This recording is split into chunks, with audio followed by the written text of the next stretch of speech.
നമ്മളിവിടെ സംസാരിക്കാൻ പോകുന്നത് PIC16F877A എന്ന മൈക്രോ കൺട്രോളറിൻ്റെ ആർക്കിടെക്ചറിനെ പറ്റിയിട്ടാണ്. ഓക്കെ, ഇവിടെ നമുക്ക് കാണാം ഈ മൈക്രോ കൺട്രോളറിൻ്റെ പിൻ ഡയഗ്രത്തിൽ 40 പിന്നുകളുണ്ട്. അതിൽ ഒന്നാമത്തെ പിന്ന് യൂണി ഡയറക്ഷനാണ് എന്ന് പറഞ്ഞു കഴിഞ്ഞാൽ അറ്റ് എ ടൈമിൽ അതിന് 1 ഡയറക്ഷൻ മാത്രമാണ് ഡാറ്റ ട്രാൻസ്ഫർ ചെയ്യാൻ പറ്റുള്ളൂ. സെക്കൻഡ്, തേർഡ്, ഫോർത്ത് ലൈക്ക് എന്നിയ പിന്നുകൾക്ക് അറ്റ് എ ടൈമിൽ 2 ഡയറക്ഷനിലോട്ടും ഡാറ്റ ട്രാൻസ്ഫർ ചെയ്യാൻ പറ്റും. ഈ പിന്നുകളെ ബൈ ഡയറക്ഷൻ പിൻസ് എന്ന് പറയും. ഓക്കെ, ഇതിൻ്റെ ബ്ലോക്ക് ഡയഗ്രാം എടുത്ത് നോക്കുകയാണെന്നുണ്ടെങ്കിൽ ബ്ലോക്ക് ഡയഗ്രത്തിൽ നമുക്ക് ഇന്റേണൽ പെരിഫറൽസും പിന്നെ 5 പോർട്ടുകളും കാണാൻ പറ്റും. ഓക്കെ, ഇവിടെ port A, port B, port C, port D, port E എന്നീ 5 പോർട്ടുകളാണ് നമ്മുടെ കൺട്രോളറിൻ്റെ അകത്തുള്ളത്. ഓക്കെ, അതിൽ port A, B, C, D എന്നീ പോർട്ടുകൾ 8 ബിറ്റ് രജിസ്റ്ററുകളാണ്. പോർട്ട് ഇ മാത്രം 4 ബിറ്റ് രജിസ്റ്റർ ആണ്. ഓക്കെ, ഇനി നമ്മുടെ കൺട്രോളറിൻ്റെ അകത്തോട്ട് വന്നു കഴിഞ്ഞിട്ടുണ്ടെങ്കിൽ നമുക്കൊരു ഡാറ്റാ ബസ് കാണാം, ഫ്ലാഷ് മെമ്മറി കാണാം, പ്രോഗ്രാം മെമ്മറി കാണാം, ഇൻസ്ട്രക്ഷൻ രജിസ്റ്ററുകൾ കാണാം. അങ്ങനെ ഒട്ടനേകം പെരിഫറൽസ് നമ്മുടെ കൺട്രോളറിൻ്റെ അകത്തുണ്ട്. ഓക്കെ, കൺട്രോളറിൻ്റെ നമ്മുടെ PIC16F877Aയുടെ സൈസ് എന്ന് പറയുന്നത് 8 ആണ്. Size of the microcontroller equal to size of the data bus. നമ്മുടെ കേസിൽ ഇവിടെ 8 ആണ് ഡാറ്റാ ബസിൻ്റെ സൈസ്. പോർട്ട് എ എന്ന് പറയുന്നത് അനലോഗ് പോർട്ടാണ്. നമുക്ക് അനലോഗ് വാല്യൂ റീഡ് ചെയ്യണോ റൈറ്റ് ചെയ്യണോ എന്നുള്ള ഓപ്പറേഷൻസ് ഒക്കെ നമുക്ക് ആ പോർട്ടിലൂടെ ചെയ്യാൻ പറ്റും. കൺട്രോളറിൻ്റെ അകത്ത് നമുക്ക് ഫ്ലാഷ് മെമ്മറി, അതുപോലെ ഇൻസ്ട്രക്ഷൻ രജിസ്റ്റർ, അതുപോലെ watch dog timer, internal oscillator, ടൈമറുകൾ, ADC എന്നിവയെല്ലാം കാണാം. ഇതെല്ലാം പരസ്പരം ഡാറ്റാ ബസ് വഴിയാണ് ഇന്റർ കണക്ട് ചെയ്തിരിക്കുന്നത്. ഇനി നമുക്ക് എന്താണ് ഒരു മൈക്രോ കൺട്രോളർ എന്ന് പറയുന്നത് നോക്കാം.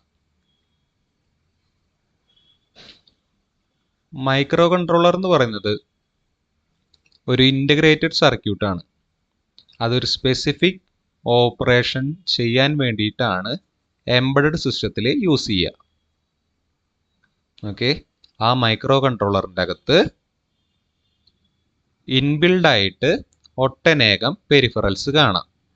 പക്ഷേ മൈക്രോ പ്രോസസ്സറിൻ്റെ അകത്ത് ഇൻബിൽഡായിട്ട് പെരിഫറൽസ് നമുക്ക് കാണാൻ സാധിക്കില്ല.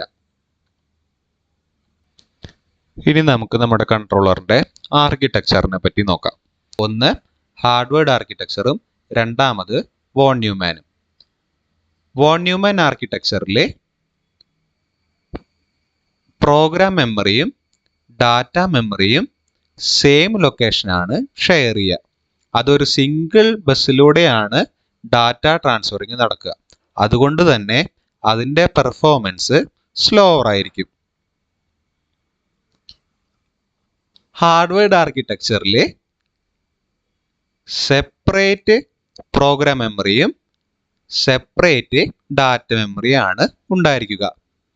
അതിന് 2 ഡാറ്റാ ബസ് ഉണ്ടായിരിക്കും. അതുകൊണ്ട് തന്നെ വോൺ ന്യൂമാൻ ആർക്കിടെക്ചറിനേക്കാളും സ്പീഡ് കൂടുതലായിരിക്കും ഹാർഡ്വെയർ ആർക്കിടെക്ചറിന്. ഹാർഡ്വെയർ ആർക്കിടെക്ചറാണ് ഡിജിറ്റൽ സിഗ്നൽ പ്രോസസ്സിങ്ങിനും മൈക്രോ കൺട്രോളേഴ്സിലും കൂടുതൽ യൂസ് ചെയ്യുക.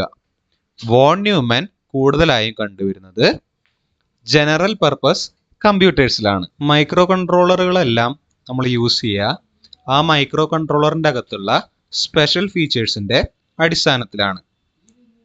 ഓക്കെ, റിസ്ക് എന്ന് പറയുന്നത് ഒരു പ്രോസസ്സർ ഡിസൈൻ ആണ്. ഓക്കെ, ഒരു സ്മോൾ നമ്പർ ഓഫ് ഇൻസ്ട്രക്ഷൻസ് കൊണ്ട് നമുക്ക് ഒരു പ്രോഗ്രാം എക്സിക്യൂട്ട് ചെയ്യാൻ റിസ്ക് കൊണ്ട് സാധിക്കും. അത് ഒരേ ഒരു ഇൻസ്ട്രക്ഷൻ എക്സിക്യൂട്ട് ചെയ്യാൻ ഒരു ക്ലോക്ക് മാത്രമേ റിസ്കിൽ സമയം എടുക്കുള്ളൂ. എന്നാൽ സിസ്കിലാണെങ്കിൽ ഒരു ഇൻസ്ട്രക്ഷൻ ഭയങ്കര കോംപ്ലക്സ് ആയിരിക്കും. ആ ഒരേ ഒരു ഇൻസ്ട്രക്ഷൻസ് കൊണ്ട് തന്നെ മൾട്ടി ഫങ്ഷൻസ് നമുക്ക് ചെയ്യാൻ പറ്റും. ഒരു ഇൻസ്ട്രക്ഷൻ എക്സിക്യൂട്ട് ചെയ്യാൻ തന്നെ മൾട്ടിപ്പിൾ ക്ലോക്ക് അത് സമയമെടുക്കും. റിസ്ക് ആർക്കിടെക്ചർ ഈസി ആയിട്ട് ഡിസൈൻ ചെയ്യാൻ സാധിക്കും.